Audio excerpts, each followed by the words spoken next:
Dear IFM, hi mga idol! Kumusta naman kayo? Sana lahat na nakikinig ngayon, masaya. At kung hindi man, sana magkaroon ka ng rason para sumaya sa buhay. Please call me Summer. Feeling ko, napapansin nyo na masayahin akong tao. Well, totoo naman. Sinasabi nila na isa daw akong walking sunshine. Parating nakangiti at maaliwalas ang aura. Ayoko kasing ng negative vibes. Kaya pagkagising ko pa lang, parati ko nang sinasabi na magiging maganda ang araw ko. And most of the time, ganun na nangyayari.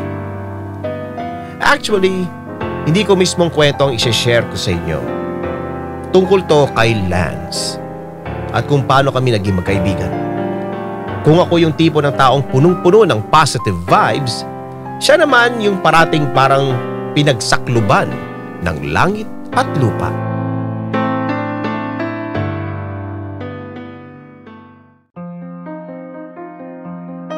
I'm back! Wow! Naks naman. Fresh na fresh ang aura, ha? Of course. Teka lang Ay, nako. In fairness namiss ko dito sa office. Ay, wow! Ikaw lang yata ang kilala kong namiss ang trabaho. Ba't naman pumasok ka kaagad? Sana bukas na lang. Hello, tambak na kaya yung gagawin ko. Kaya nagpasabi ako na half day ako ngayon. Tsaka, ano ka ba naman? Friday na bukas. Ang hassle naman kung papasok ako bukas tapos day off na naman, ganun. Eh di sana sinagad mo na yung leave mo. Ako girl, sayang sweldo.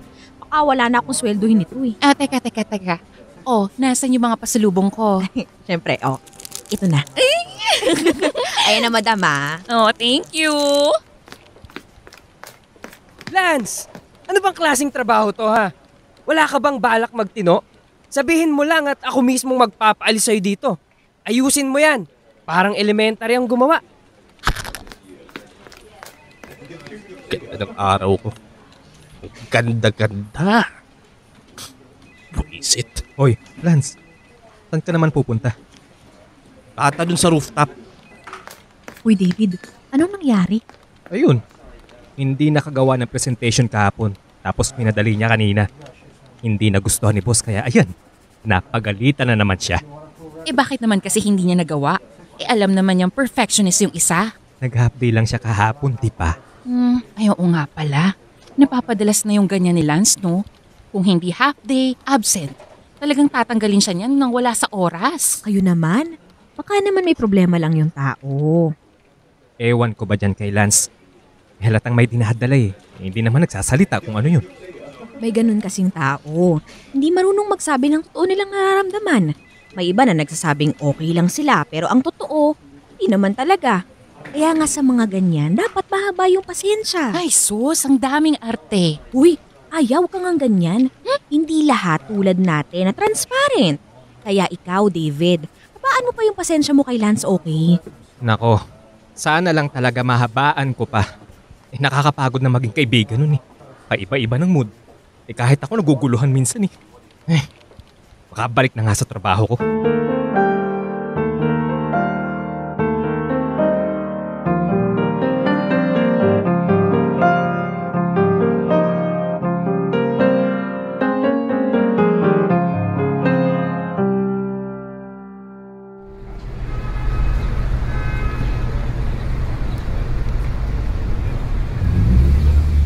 Uy, ano ba yan? Masama yung paninigarilyo sa katawan.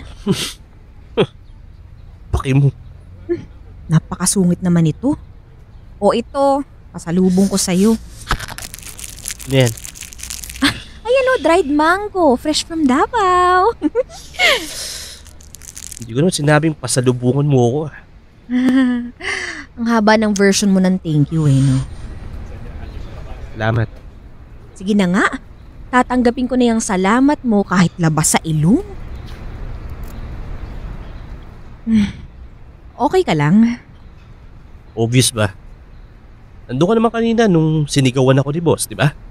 Sa bagay. Pero hayaan mo na si boss. Baka hindi lang maganda yung araw kaya masungit. Ganun. Uulitin ko pa yung presentation ko. Eh di tutulungan kita. Di na, yoko. Ano ba yan? Ang bilis mo naman sumagot. Sa bagay, parati ka namang ganyan eh. Ayaw mong humingi ng tulong. Buti alam mo. Pwede ba bumalik ka na lang doon sa loob? Kaya nga ako nandito sa rooftop eh. Gusto ko ng tahimik. Sige na. Ayoko nang kausap. Pakasungit mo naman.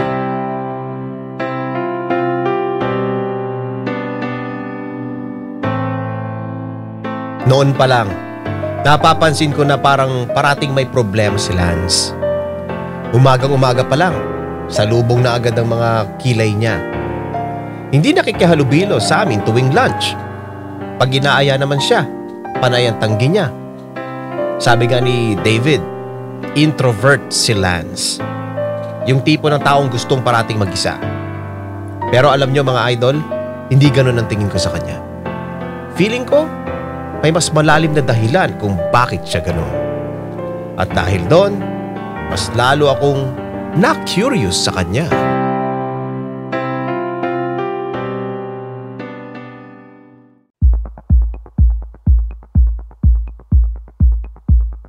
Cheers! Ay, nako.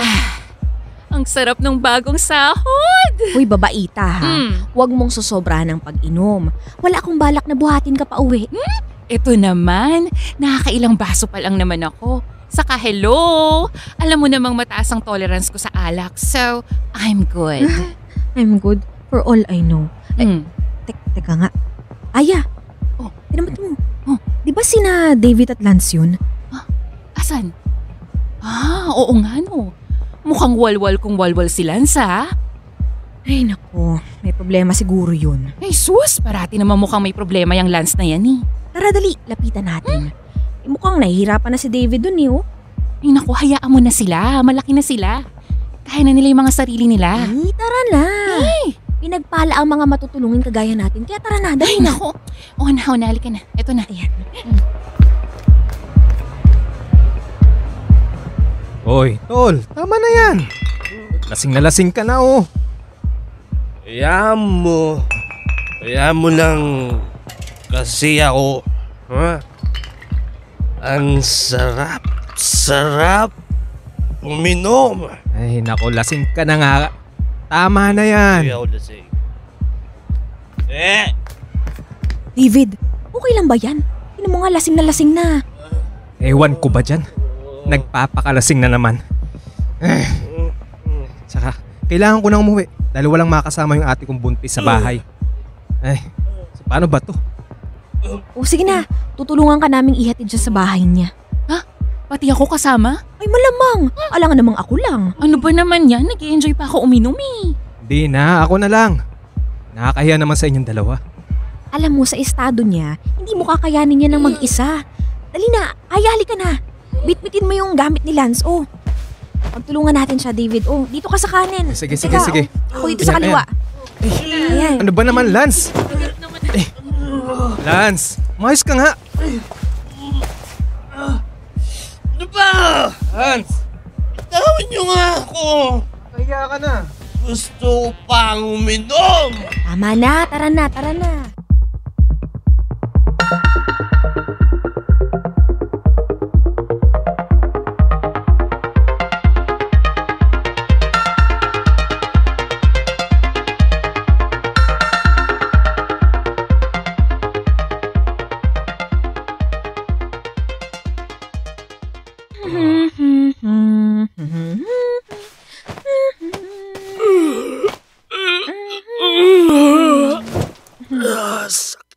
Gising ka na pala. Good morning. Summer? Anong ginagawa mo dito sa apartment ko? Wala kang naaalala kagabi? May nangyari sa atin kagabi? Grabe ka. Yun agad ang nasa isip mo, ikaw ha? Napaghahalat ang marami ka ng dinalang babae dito. Ano ka ba, hindi no? Bakit ka nga nandito? Langong-lango ka ho sa alak kagabi. Tinulungan ko si David na ihatid ka dito. Kaso kailangan na niyang umalis. Kaya ayun, ako yung natira dito. Hindi kita maiwan dahil maliban sa lasing na lasing ka na nga, nilalagnat ka pa. Ikaw naman kasi. Alagaan mo nga yung sarili mo. Alam mo, ang dapat sa'yo nagpapahinga, hindi nagwawalwal. Uminom ka ng vitamins at regular na maligo. Alam mo yung Grabe amoy naman, mo kahapon, parang 3 araw kang hindi naligo eh. Sobra naman. Try mo yung Shield Bath Soap. May 24-hour germ protection yun. Galit sa sakit, may malasakit. Tapos recommended pa yun ng Philippine Nurses Association. Kaya ka ba talaga kadaldal? Dahil mo sinasabi. Concerned lang naman po ako. Ano naman ako sinabing maging concerned ka? You're welcome. Alam mo, hindi ako nagpapasalamat ha. Ang ibig kong sabihin, di ba huwag kang pakialamera? Hindi ko kailangan ng tulong eh. Kaya ko yung sarili ko, ha? Pakialaman mo na lang yung sarili mong buhay, ha? Yung buhay ng iba, huwag yung sa akin. Alam mo, kung ako pakialamera, ikaw naman wala kang utang na loob. Kung gusto mo habang buhay ka mag-isa, sige, tuloy mo yung ugali mong ganyan. Hindi malabong mangyari yun. Pinaghanda ka na nga ng agahan eh, ganyan ka pa. Aalis na nga ako? Di umalis ka.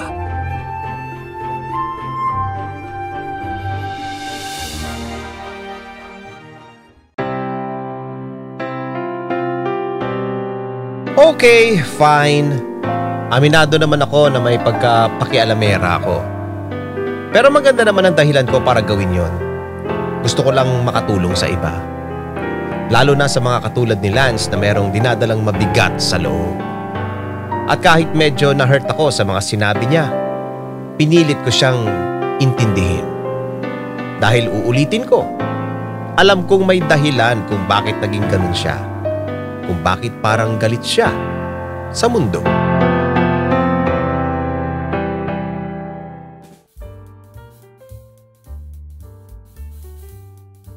So, nagde-date kayo? Luka-luka, hindi kami nagde-date no. Inaya lang niya ako magkape. Dede-date nga yun. Hindi nga kasi. Magsusorry lang siya. Kung social naman niya mag-sorry. Okay talaga? Alam mo ikaw, ang dumi-dumi ng isip mo eh no. Lahat na lang gagawan mo ng issue. Malay ko ba? Alam mo naman ang mga tahimik. Sila yung mga matihimik. Wala ka talagang kwenta kausap eh no. Sige na, babay na.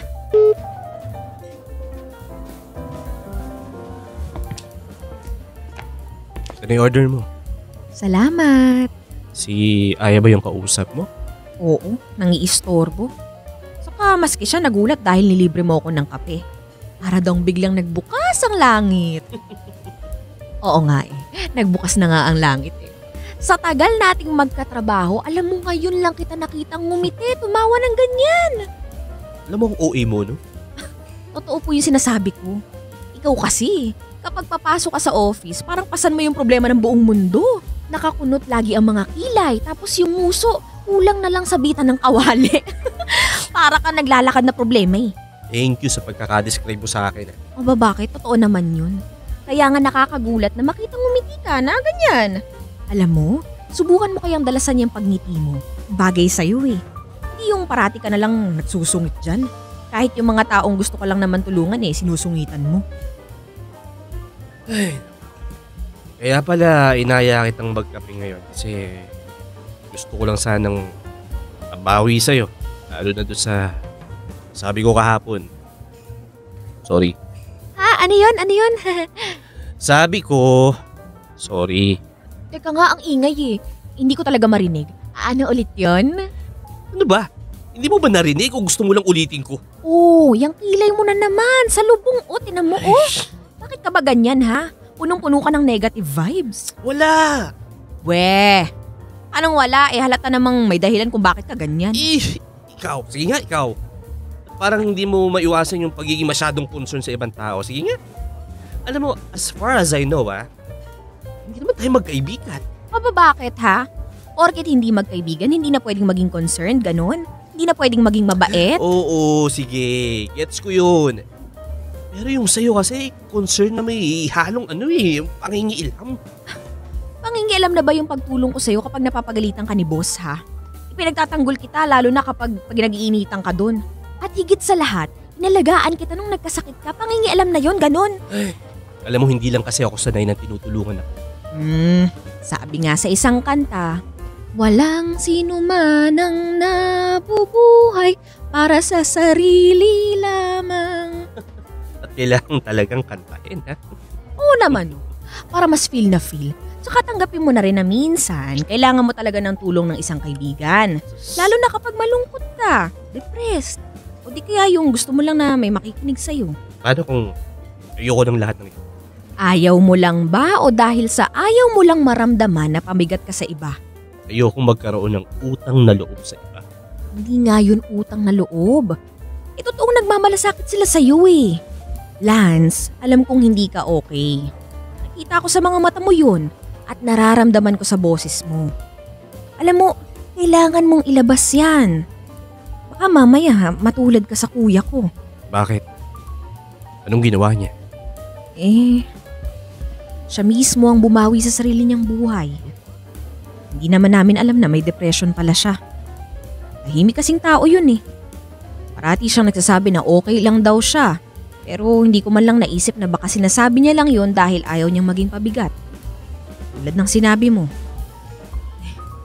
Nakakagilty lang kasi ako yung pinaka-close sa amin eh. Hindi ko man lang napansin. Kaya ba, parati mo akong kinakausap tsaka kinukulit? Kasi iniisip mo na baka magaya ako sa kuya mo? Ano naman kung oo. Alam mo, yung mga tulad mo, ibang atensyon ang binibigay. Kaya alam ko na kapag sinabi mong okay ka, hindi ka naman talaga okay. Lance, ilabas mo yan. Huwag mong kinikimkim. Delikado kapag masyado mong sinasarili ang bigat ng mundo.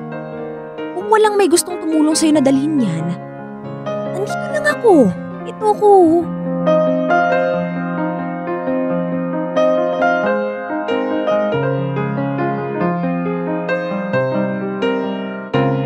Noong araw na yon, desidido na akong tulungan si Lance kahit hindi naman niya hinihingi.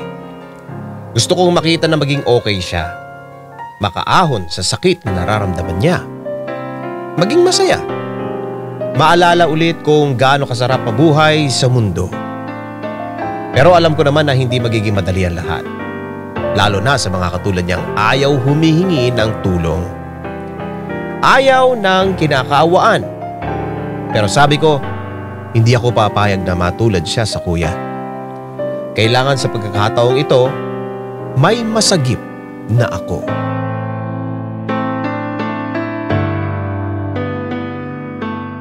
Mga idol, hindi ko masabi kung magkaibigan ba kami ni Lance o magkakilala lang. Simula kasi nung nagkausap kami, dumalas ang pagchat-chat namin. Well, ako ang unang nagchat-chat sa kanya para kumustahin siya. Pagdating naman sa office, nagkakausap naman kaming dalawa. Pero feeling ko, hindi pa lang niya talaga matanggap na nagkaroon siya ng kaibigan na walang kahirap-hirap. Tara na, maglinis na tayo. Nakabili na ako ng Star Wax para yung sahig naman natin dito ay kintab to the max. Oh, teka. Ano yung ginagawa mo? Lalayas ka? Hindi no. Aalis nga ako 'di ba? Nakalimutan mo na ba? Sinabi ko to sa'yo kagabi pa. Ay, oo nga pala. Magdi-date nga pala kayo nila sa bundok. Alam mo ikaw, konti ka na lang sa akin eh. Hindi nga kasi date yun. Ikaw pilit ka ng pilit eh, hindi naman. Nakakaloka ka. O sige nga, bakit ikaw ang inaya niyang umakyat ng bundok at hindi si David? Aba malay ko. Siguro kasi masaya ako kasama, ganun. O sabihin mo, in love siguro yun sa'yo? Ikaw napakakulit ng lahi mo. Pero alam mo, believe din ako sa'yo ha. Talagang binibigyan mo ng oras si Lance. Hindi naman kayo close noon. Kailangan ng kaibigan ng tao eh. Available naman ako, so bakit hindi? If I know, ginagawa mo lang yan dahil gusto mong gawin kay Lance ang hindi mo nagawa sa kuya mo, no? Tama? Bakit? Masama ba yun? Masama bang itama ko sa iba yung maling nagawa ko noon, ha? Sigurado ako na kung nakikita ko ni kuya ngayon, matutuwa siya sa akin. So, ginagawa mo yan dahil nakokonsensya ka noon. Hindi dahil gusto mo talagang gawin? Hindi ganun yun. Siyempre gusto ko rin. Sasama ba ako ng ganito kung ayoko? Gusto ko lang talagang makatulong kay Lance kahit sa mga simpleng bagay na alam ko.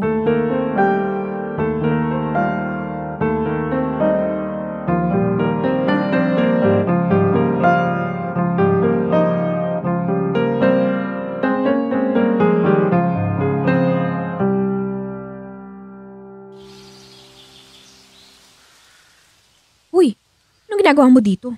Hindi mo yarn. Tingnan mo itsura mo. Hindi ako nag-iimo. Nag-iisip ako. Sige nga, ano nga yung iniisip mo dyan? Ano, kung bakit lahat ng binibigay sa atin ng Diyos, binabawi din niya sa bandang huli. Medyo malalim yun ah. Bakit? May binigay na ba sa'yo na binawi din? Asawa ko. Ano? Asawa? May asawa ka na? Mali. Yung namatay kong asawa. Teka nga, namatayan ka ng asawa? Okay. Sorry. Gets ko na kung bakit ka ganyan. Bakit? Parang ang bigat-bigat ng dinadala mo. Mabigat nga. Sorry ah. If you don't mind, tanong ko lang, anong kinamatay niya? Aksidente. Nalunod sa dagat nung honeymoon namin. So, ibig sabihin, ilang araw lang kayo naging mag-asawa? Oo. Sa loob ng 3 araw, naging asawa, naging byudo ko.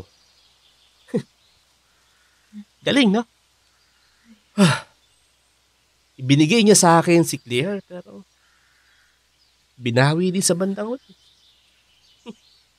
Kahit kailan talaga, hindi naging patas ang Diyos. Uy, hindi naman sa ganun yun, no? Pero hindi rin ibig sabihin nun, mali ang nararamdaman mo. So, sinasabi mo na ayos lang kung magalit ako sa Diyos, kung magalit ako sa mundo? Oo. Alam mo, lahat ng nararamdaman ng tao, maliit man yan o malaki, valid yan. Kaya huwag kang mahihiyang ilabas yung totoong nararamdaman mo. Kung kailangan mo isigaw mo. Magalit ka, magwala ka, okay lang. Kung dyan gagaan ang pakiramdam mo, sige lang, gawin mo lang. Ng buhay to! Kung babawiin mo lang din naman sana! Sana hindi mo na lang binigay!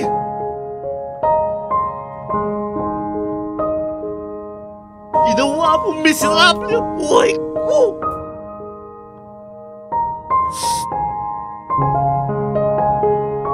Nawalan ako ng silbi! 3 taon na pero ina! Ang sakit-sakit pa rin! Ang hirap pa rin! Kung magbibigay ka sana ng problema, sana matuto ka rin sanang magbigay ng solusyon! Ina! Lance, okay ka lang ba? Gumaan ba? Buwaba na tayo. Okay.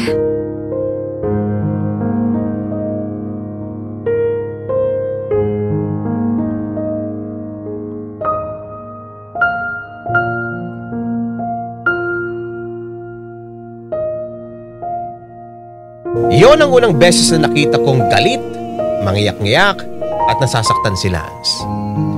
Na parang sa isang iglap, naramdaman ko rin ang mga nararamdaman niya.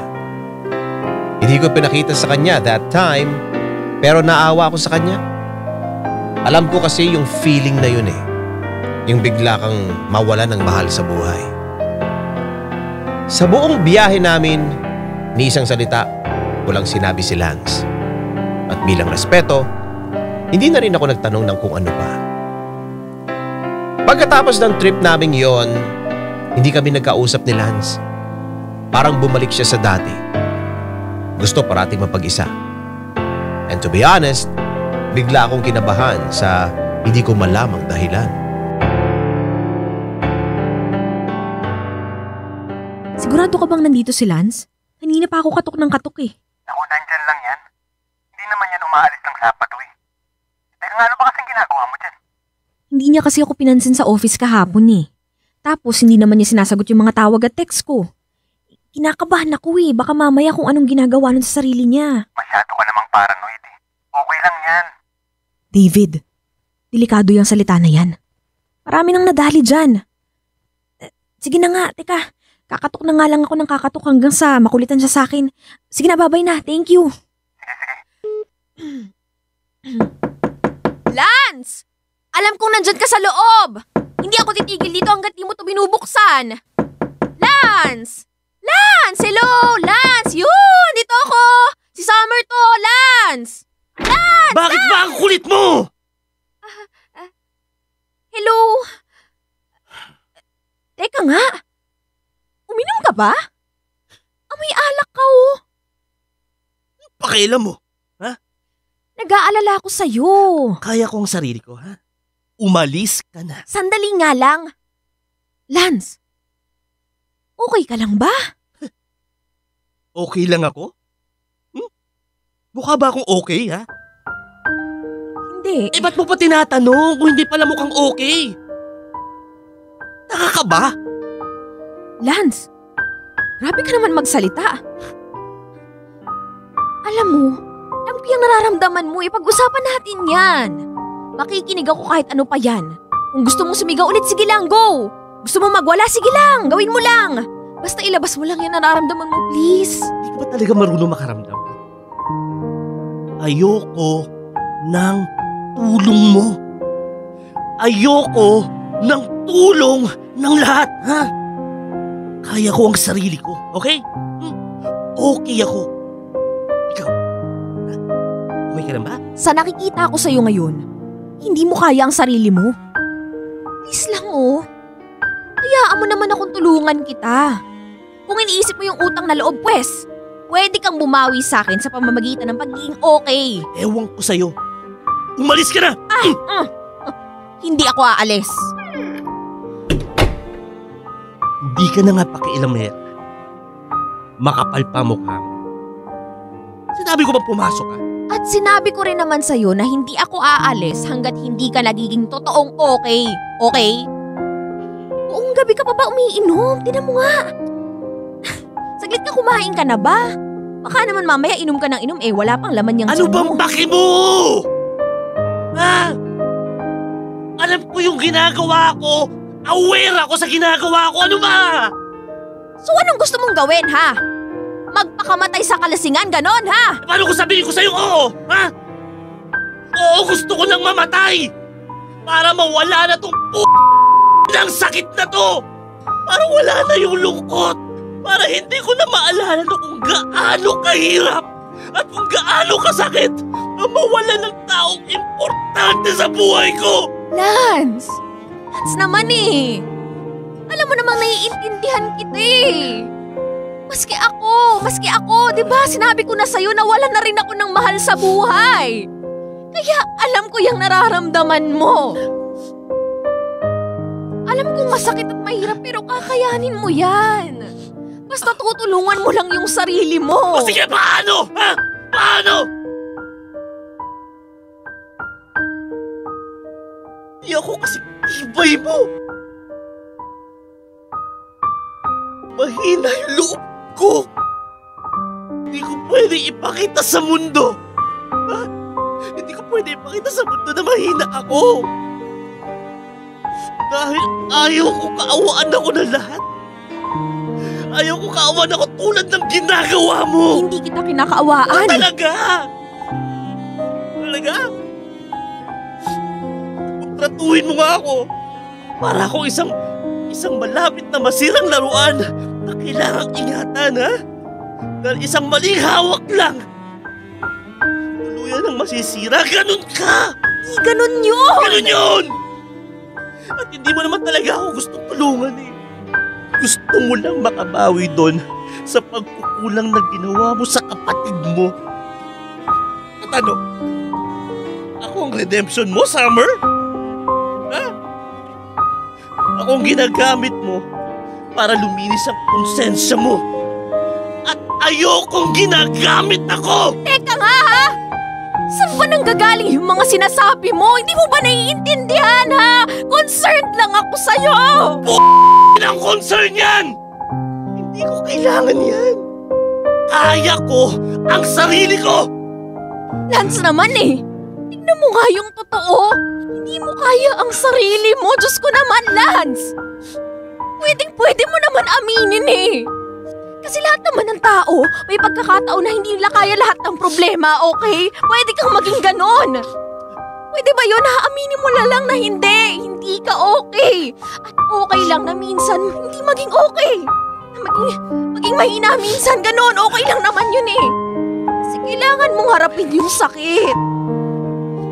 Lance, hindi mo pwedeng takbuhan yan. Hinaharap yan. Kasalanan mo to. Kung hindi mo sana ako pinapakialaman, hindi sana, hindi ako nagkakaganito. Mas lalo mo lang pinapahirapan ang buhay ko. Ako ba talaga o ikaw? Kasi ang ginawa ko lang naman, pinamukha ko sa'yo yung sakit pero ikaw, ikaw. Pinipilit mong takbuhan yung problema eh. Iniiwasan mo yung nararamdaman mo. Tingnan mo nga yung sarili mo. 3 taon ka nang ganyan. 3 taon nang sirang-sira yung buhay mo. At hindi yun kasalanan dahil nawala yung asawa mo, hindi yun ganon. Naging ganyan ka kasi pinili mo maging ganyan. Pinili mong hindi bumangon. Na ka! Hindi kita kailangan, ha? Lumayas ka dito! Lumayas ka dito sa bahay ko! At mas lalong lumayas ka sa buhay ko! Sige, lalayas ako. Pero alam mo, sa ginagawa mong yan, wala nang iintindi sa'yo. Wala nang gugustuhin intindihin ka. Gusto mong magpakamatay sa kalasingan? Sige! Magpakalasing ka hanggang sa hindi ka na gumagalaw. Saka mo maiisip na tama lahat ng sinabi ko sa'yo.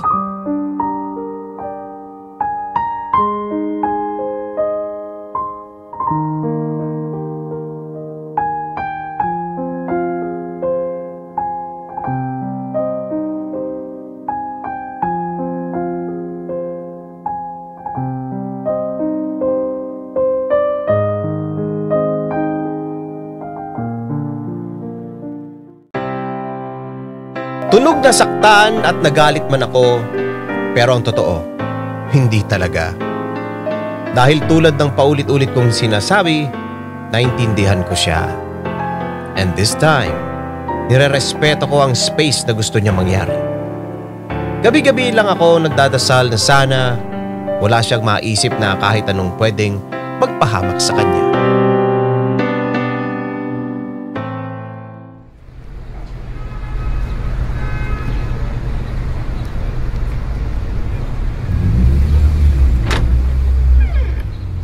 Anong ginagawa mo dito? Pwede ba tayo mag-usap? Sige. Teka nga ha. Anong ginagawa mo dito?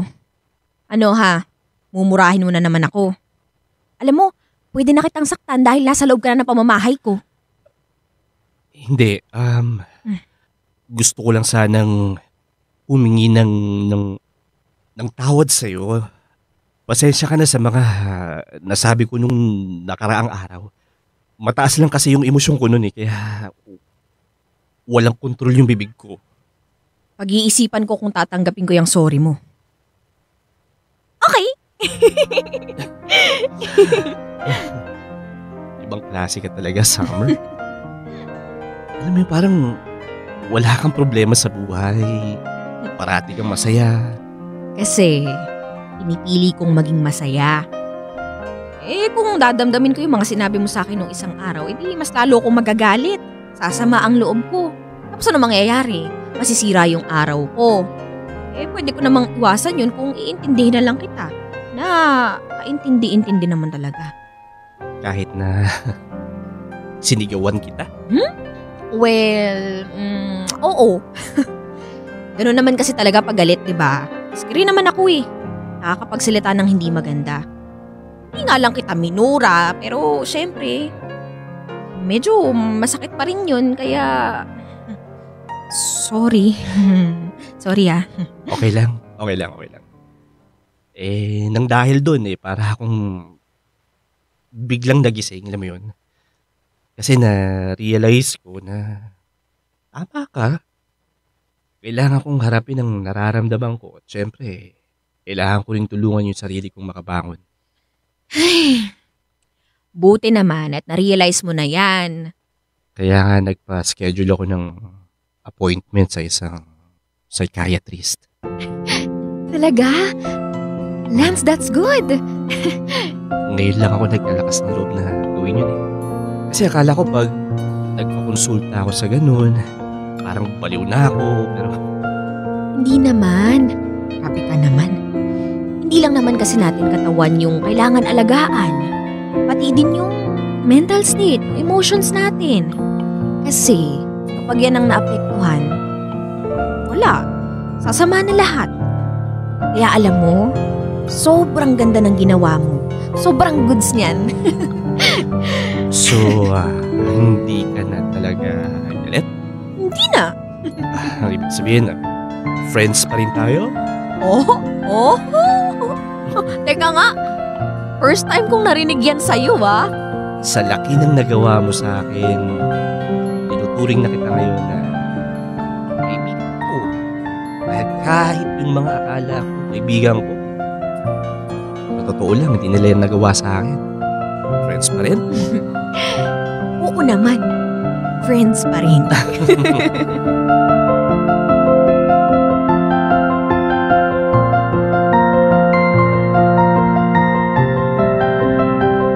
Ang sarap lang sa feeling na meron ka na sagip na tao. Na isa ka sa mga naging dahilan kung bakit nagbago ang tingin niya sa mundo. Nung nakita ko na nagpapatherapy na si Lance, sobrang natuwa ako. Kasi nakita ko yung mga pagbabago sa kanya. Umaliwalas na ang aura niya at dumadalas na ang pagngiti niya. At nakahinga ako ng maluwag dahil doon. Sa wakas, may naitama ako ang nagawa kong pagkakamali noon. Hindi man kay kuya, kundi sa isang kaibigan. Sa ngayon, okay na si Lance. Magpapakasal na nga siya this coming December sa girlfriend niyang si Tanya. And of course, invited ako. Dahil sa hindi naman ako pwedeng maging best man, ginawa na lang nila ako isa sa mga bridesmaid. Sobrang excited ako na makita magkaroon ng bagong buhay ang kaibigan ko. Isang taong inakala ng lahat na wala ng pag-asa. Isang taong hindi ko ina-expect na magiging malapit kong kaibigan. Yours truly, Summer.